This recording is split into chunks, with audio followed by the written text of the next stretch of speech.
என்ன எனக்கு என்ன பேசுறதுன்னே எனக்கு ஒன்றும் தெரியல. ஆனால் ரூபன் வந்து இந்த அளவுக்கு மீட்டிங்கில் இந்த அளவுக்கு ஹாலில் வந்து பேசுவாப்பிலங்கிறது எங்களுக்கே ஒரு பெரிய ஒரு இதாக தான் இருக்குது. இதெல்லாம் வந்து என்ன ரொம்ப ஒரு பெரிய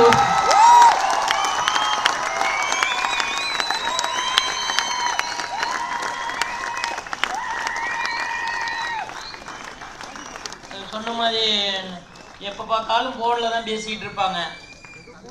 ஃபோனு நான் எந்த நேரமும் திட்டிக்கிட்டே இருப்பேன். என்னப்பா பண்ணுறீங்க, எந்த நேரம் பார்த்தாலும் ஃபோனில் பேசிக்கிட்டே இருக்கிறீங்க, நாங்களாம் இவ்வளோ கஷ்டப்பட்டு இப்படி பண்ணிக்கிட்டு இருக்கோம், நீங்களாம் விளையாட்டுத்தனமாக இருக்கிறீங்க அப்படின்ட்டு ரொம்ப இதாக பண்ணிக்கிட்டு இருப்போம். ஆனால் இங்கே வந்து பார்த்தா தான் தெரியுது, ஃபோன்லேயே இவ்வளோ விஷயங்கள்லாம் நீங்கள் பண்ணுறீங்க.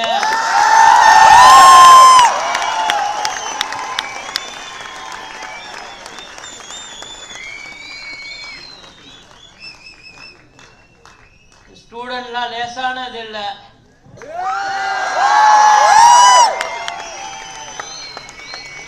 எங்களை கொண்டாந்து இந்த ஸ்டேஜில் நிறுத்தியிருக்கீங்கன்னா அதெல்லாம் நாங்கள் நினச்சி பார்க்கவே முடியாது.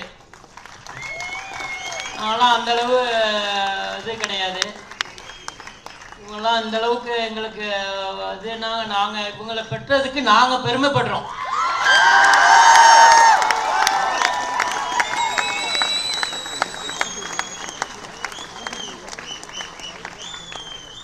நினச்சேன் என்ன சென்னையில் மீட்டிங்கிறான், போய் என்ன பேச போகிறேன், என்ன பண்ண போகிறான். ஒரு சாதாரண ஒரு நாங்கள் மளிகை கடை வச்சுக்கிட்டு இருக்கோம். கடையில் வந்து ஒரு 2 பேர்த்துக்கிட்ட பேசுறதுனால பேசி வியாபாரம் பண்ணுறதுனா நிற்கவே மாட்டான். கடையில் நிற்கிற பழக்கமே இல்லை. அவங்க அம்மா சொல்லுவாங்க, வெளியவே நின்றுட்டு உள்ளர வா அப்படிம்பாங்க. கடைக்குள்ளார கூட வரமாட்டாப்புல. அப்படி இருந்து இந்த அளவுக்கு இன்னைக்கு இப்படி பண்ணுறாங்கன்னா அவங்க எல்லாத்துக்கும் நான் ரொம்ப கடமைப்பட்டிருக்கேன்னு நினைக்கிறேன். ரொம்ப சந்தோஷம்.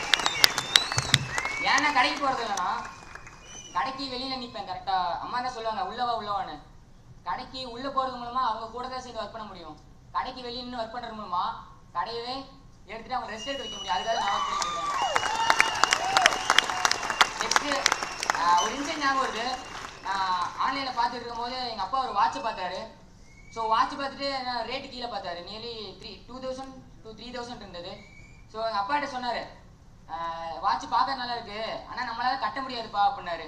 அங்கே நான் கமிட்மெண்ட் எடுத்தேன், நான் வாட்ச் கிஃப்ட் பண்ணுவேன்னு.